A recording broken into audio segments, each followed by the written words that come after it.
Oke, kita mulai dari topik yang relatif mudah dulu ya untuk pembahasan Luna 4, yaitu tentang langit palsu dan langit asli. Nah, namun pembahasan kali ini bukan untuk mengurai apa sebenarnya langit palsu, kemudian bagaimana ia terbentuk atau detail teknis lainnya, melainkan lebih kepada satu pertanyaan sederhana, yaitu di manakah sebenarnya posisi langit beyond the false sky atau langit asli, dan di mana bulan saat ini mengorbit. Ya, sebagaimana yang teman-teman ketahui, Dottore secara luar biasa mampu membedah langit palsu dengan teknologi ciptaannya. Dan pada momen tersebut terlihat sangat jelas jasad Prosmoon yang secara narasi telah dilemparkan keluar daripada langit palsu. Nah, namun yang justru terasa janggal adalah pemandangan yang kita lihat di sana yang sangat berbeda dengan langit asli pada gambaran sebelumnya. Ya, tidak ada warna merah menyala, tidak ada kesan ancaman visual, melainkan hanya semacam lautan bintang yang tenang. Kemudian pada kejadian yang sama, bulan akhirnya kembali bersemayam di dalam langit palsu, tetapi ketika sudut pandang kita diubah saat melihat dari bulan, tampak dengan jelas bahwa bulan tetap berada di outer space. Nah, lalu bagaimana sebenarnya penjelasan dari kondisi tersebut? Mari kita bahas bersama-sama.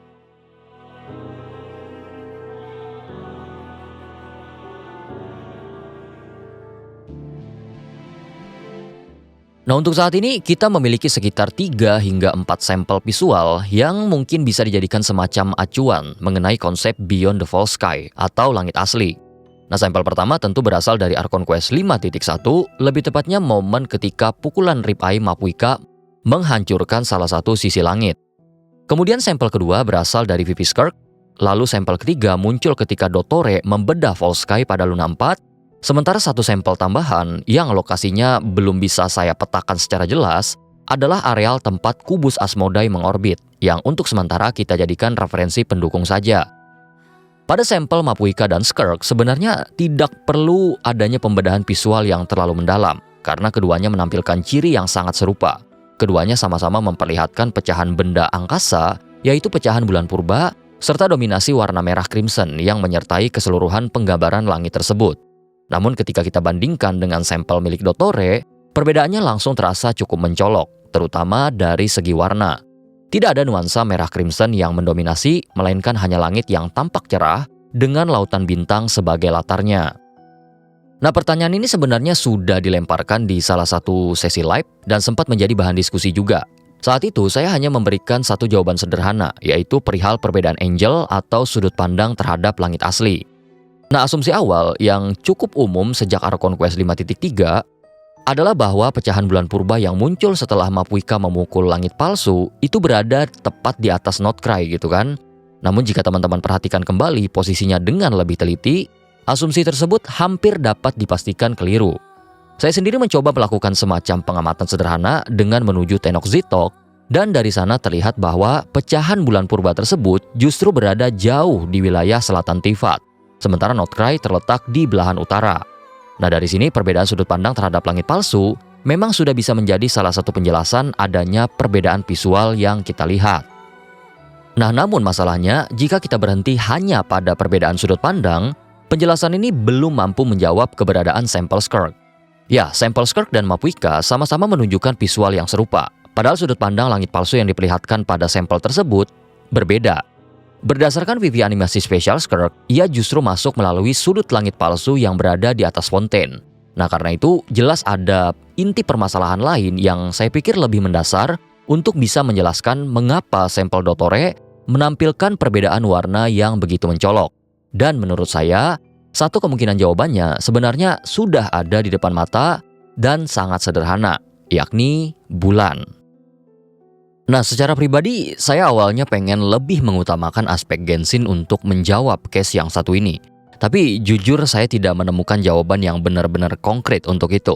Yang paling mendekati itu ya sebenarnya perihal Abyss versus Moon Power. Yang mengingat dari catatan penelitian Snesnaya, Moon Power diklaim punya reaksi perlawanan terhadap kekuatan Abyssal. Ya, namun tetap tidak ada kepastian bahwa warna merah dari visual yang ditampilkan tersebut benar-benar berasal dari Abyss. Malahan, kesan yang lebih kuat itu justru adalah warna merah itu merupakan warna angkasa itu sendiri. Nah, karena itu saya pakai pendekatan yang berbeda, yaitu dengan sebuah pertanyaan, Apakah ada pengaruh bulan terhadap tampilan warna angkasa yang kita lihat? Misalnya, mempengaruhi spektrum warna tertentu. Dari kutipan yang saya ambil, fase bulan dapat membuat langit malam itu menjadi lebih terang. Dan mengingat pada sampel Dottore, tampak fase bulan itu penuh, masuk akal jika mengasumsikan bahwa efek bulan pada visual tersebut cenderung ke arah maksimal. Kemudian pada sumber lain, khususnya pada tulisan Observing During the Bright Time Tips and Trick, dijelaskan bahwa langit malam yang terpengaruhi cahaya bulan memiliki spektrum yang cenderung lebih biru dibandingkan spektrum cahaya asalnya. Jadi karena latar biru menjadi lebih kuat, nuansa yang mengarah ke merah menjadi mudah kalah secara kontras. Nah, tapi bukan berarti warna merahnya hilang secara literal, hanya saja yang lebih mudah tampak adalah bias berwarna kebiruan. Nah, kutipan itu yang saya pakai sebagai jawaban kenapa sampel Dottore terlihat lebih kebiruan dan warna merah seolah absen dari angkasa, sementara pada sampel Skirk dan Mapuica justru lebih dominan warna merah. Mengingat pada sampel Dottore, bulan yang tampil adalah bulan penuh, sementara pada sampel Mapuica dan Skirk yang tampil hanyalah pecahan bulan saja. Ya, jadi sederhananya, pada sampel Dottore, kehadiran bulan seolah menjadi selimut yang menutup tipisnya warna merah.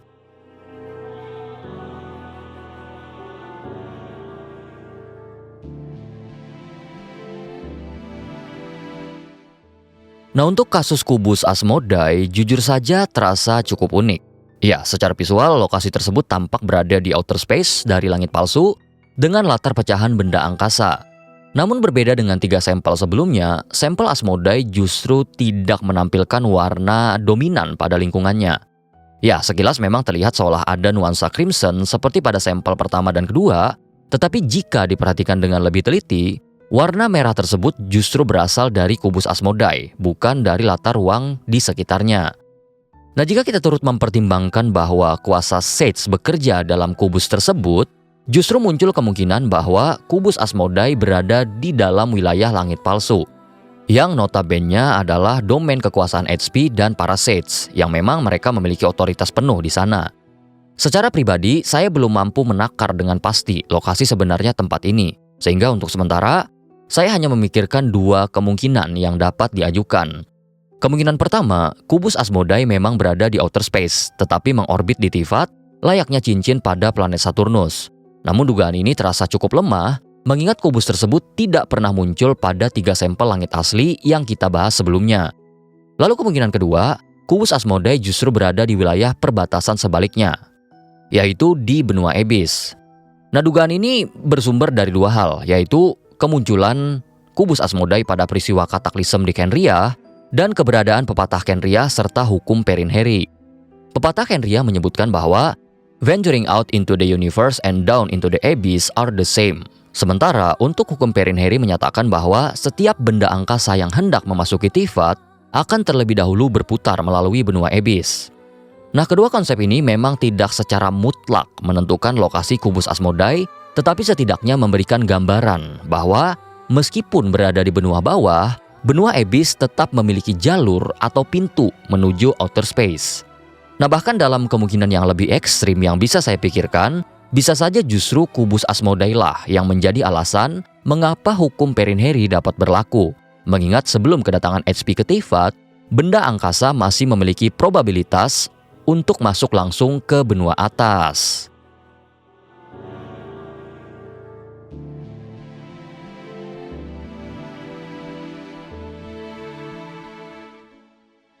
Oke, perihal bulan. Ada 2 hal yang menurut saya cukup jelas dan kemungkinan besar juga disepakati oleh teman-teman. Jika kita melihat kejadian pada penutup perlawanan Dottore di Archon Quest Luna, bulan itu benar-benar masuk ke dalam langit palsu. Dan kemudian bulan tetap mengorbit di outer space dari Tivat itu sendiri. Ya, berdasarkan apa yang kita lihat, tidak ada yang keliru dari 2 anggapan tersebut. Karena itu menurut saya, yang justru perlu kita redefinisikan adalah konsep langit palsu atau false sky itu sendiri. Khususnya sebagai apa ia berfungsi dan lapisan seperti apa sebenarnya false skies tersebut. Jika kita menelisik definisi batas yang dibawa dalam deskripsi narwhal, langit palsu berperan sebagai pelindung dari Tivat, khususnya dari pengaruh luar angkasa, entah itu law of universe ataupun law of star. Dari sudut pandang yang lebih familiar, saya pribadi melihat langit palsu ini paling mudah dipahami dengan analogi lapisan atmosfer bumi. Nah, mungkin teman-teman yang ikut dalam beberapa stream beberapa waktu yang lalu, saya sempat menjelaskan bahwa konsep langit palsu itu mungkin mirip dengan eksosfer dari bumi. Tetapi setelah saya telaah kembali, analogi ini terasa agak bermasalah karena eksosfer berada pada jarak sekitaran 500 hingga 10.000 km dari permukaan bumi, sementara jarak orbit bulan berada di kisaran 300.000 km. Nah, meski demikian, ada satu prinsip yang menurut saya cukup menarik dan saya pikir mampu membuat apa yang terjadi di Tivat tetap logis secara ilmiah. Nah, disebutkan bahwa eksosfer juga mencakup partikel-partikel yang masih terikat oleh gravitasi bumi. Dalam artian tertentu, partikel-partikel atom tersebut dapat dikatakan mengorbit pada bumi. Nah, dari sebuah paper yang dirilis pada tahun 2019, melalui pengamatan yang dilakukan, ditemukan adanya awan atom hidrogen sebagai komponen utama lapisan terluar ini, yang dikenal sebagai geokorona. Nah, menariknya, cakupan geokorona mencapai sekitaran 630.000 km di atas permukaan bumi, yang berarti sudah melampaui orbit daripada bulan. Nah, di sini saya tidak mengatakan, apalagi sampai memastikan, bahwa langit palsu merupakan geokorona. Namun dengan fakta bahwa bulan mengorbit dalam awan hidrogen yang masih tergolong sebagai bagian dari lapisan atas eksosfer, maka posisi bulan di Gensin yang mengorbit dalam langit palsu setidaknya masih bisa dianggap sah secara ilmiah. Nah, sampai titik ini yang mungkin masih menjadi topik menggantung justru adalah konsep langit palsu itu sendiri. Saya pribadi sebenarnya sempat sangat berharap bahwa energi field milik Dottore mampu menjelaskan false sky secara lebih presisi. Dan memang jika dilihat dari segi fungsional, terutama dari dalamnya, teknologi Dottore mampu mereplikasi sebagian dari peran tersebut.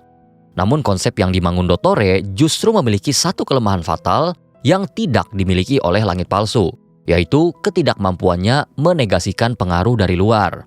Dan kelemahan inilah yang pada akhirnya menjadi faktor utama kekalahan Dottore pada kejadian sebelumnya, sekaligus memperlihatkan bahwa false sky bukan sekedar penghalang buatan, melainkan batas sistem yang jauh lebih fundamental yang mungkin masih akan menjadi topik yang sangat relevan di cerita Genshin yang akan datang. Top up di WO Top Up pakai kode Columbini. Oke, jadi itu dulu teman-teman untuk pembahasan singkat kali ini mengenai langit asli Tivat.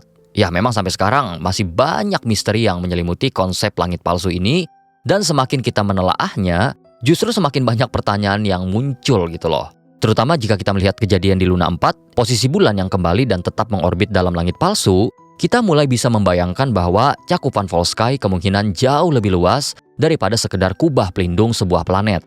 Ya, dengan kata lain, langit palsu bukan hanya soal apa yang kita lihat di atas kepala, tetapi tentang bagaimana batas keberadaan Tivat dengan outer space didefinisikan. Ya, untuk itu, saya sudahi dulu untuk pembahasan kali ini. Kalau teman-teman punya koreksi atau tambahan arsip atau punya sudut pandang lain, silahkan tuliskan di kolom komentar. Selama bukan leaks atau spoiler, tentu sangat dipersilahkan. Kemudian saya ingin berterima kasih pada teman-teman membership, terutama para descender atas dukungannya sejauh ini. Thank you berat.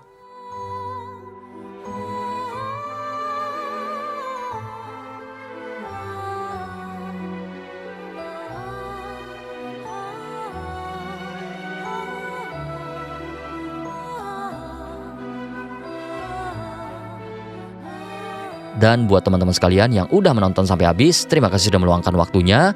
Kalau suka dengan kontennya, jangan lupa berikan like, komen, dan subscribe, atau bisa gabung membership juga untuk dukungan langsung, serta eksklusif konten. Oke, saya Mas Puri pamit dulu. Ada serah episode.